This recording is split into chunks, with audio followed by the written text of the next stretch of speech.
ज्यावेळी चंद्र पृथ्वी आणि सूर्याच्या मध्ये येतो त्यावेळी चंद्रग्रहण असते। चंद्रग्रहणाच्या दिवशी कोणत्याही प्रकारचे शुभ कार्य किंवा महत्त्वाच्या गोष्टी करू नये। ज्योतिषशास्त्रानुसार 2025 मधील पहिले चंद्रग्रहण 14 मार्च म्हणजेच फाल्गुन शुक्ल पक्षाच्या पौर्णिमेला असणार आहे। या दिवशी चंद्रग्रहण सकाळी 9:29 पासून ते दुपारी 3:29 पर्यंत असणार आहे। मार्चमधील चंद्रग्रहण भारतात दिसणार नाही, त्यामुळे या चंद्रग्रहणाचा प्रभाव भारतावर पडणार नाही। मंडळी, आपल्या हिंदू धर्मामध्ये चंद्रग्रहणाला विशेष महत्त्व दिले जाते। चंद्रग्रहण ही एक खगोलीय घटना आहे। चंद्रग्रहणाची घटना पौर्णिमेच्या दिवशी घडते। चंद्रग्रहणाचा लोकांच्या जीवनावर खोलवर परिणाम होतो।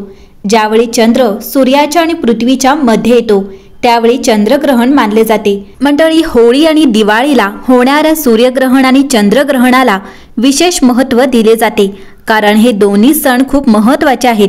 ग्रहण काळात कोणतेही शुभ कार्य किंवा पूजा करण्यास मनाई आहे। ज्योतिषांच्या मते 2025 मध्ये 4 ग्रहणे दिसतील, ज्याची सुरुवात होळी धुलीवंदनापासून होईल। यावर्षी होळीचा सण 14 मार्च रोजी येत आहे। त्याचवेळी वर्षातील पहिले चंद्रग्रहण देखील याच दिवशी होणार आहे। मंडळी, मराठी वर्षाची सांगता होताना साजरा होणारा मोठा सण म्हणजे होळी।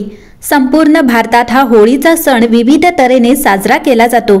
मराठी वर्षाचा शेवटचा महिना म्हणजे फाल्गुन पौर्णिमा ते पंचमी असा होळीचा सण मुख्यत्वे करून साजरा केला जातो।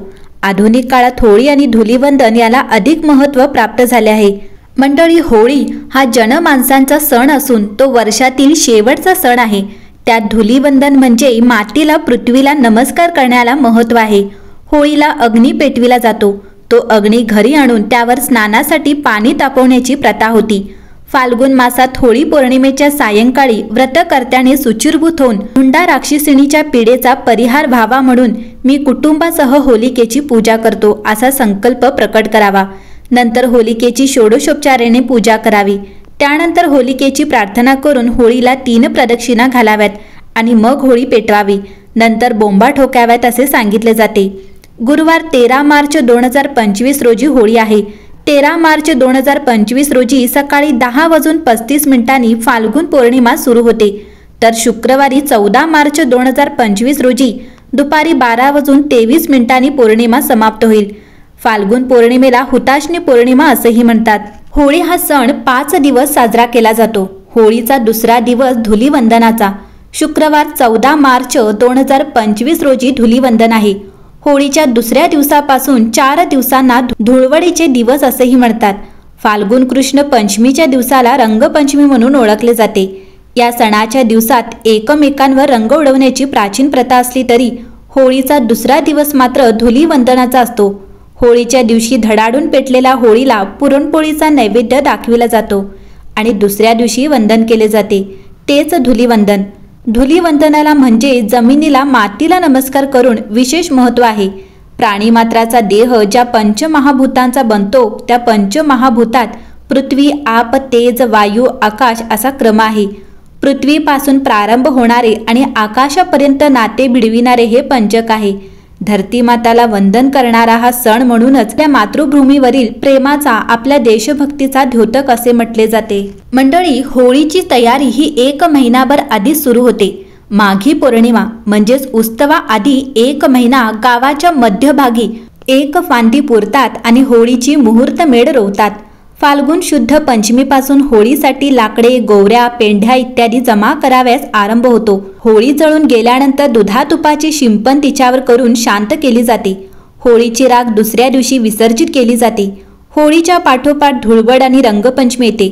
रंगपंचमीला एकमेकांच्या अंगावर पिचकार आणि रंग फेकला जातो।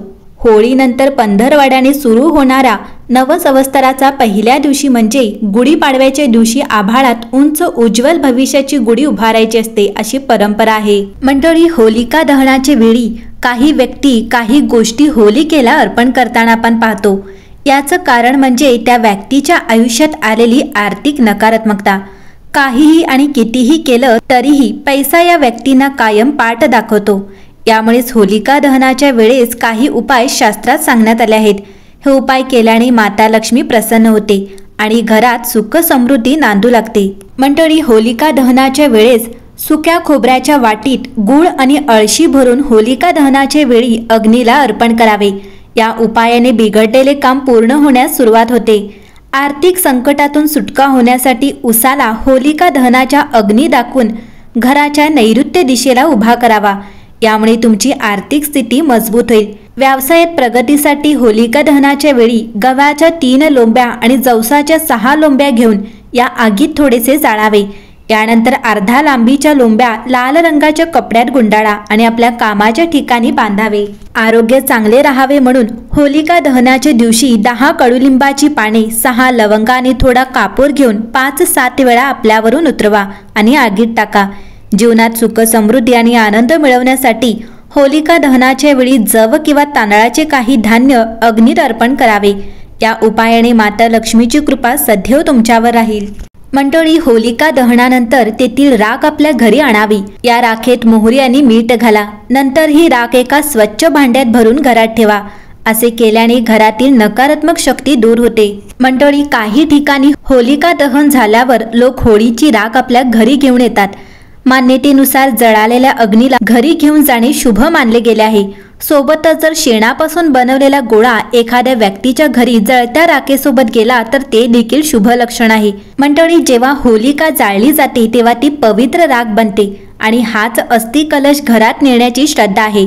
जेव्हा पवित्र राख घरात आणली जाते तेव्हा घरात असलेली नकारात्मक ऊर्जा किंवा असे कोणतेही नकारात्मक वातावरण नाहीसे होते। तसेच जोपर्यंत एखादी व्यक्ती होलिका अग्नी घरी घेऊन जात नाही तोपर्यंत होलिका दहन पूर्ण मानले जात नाही।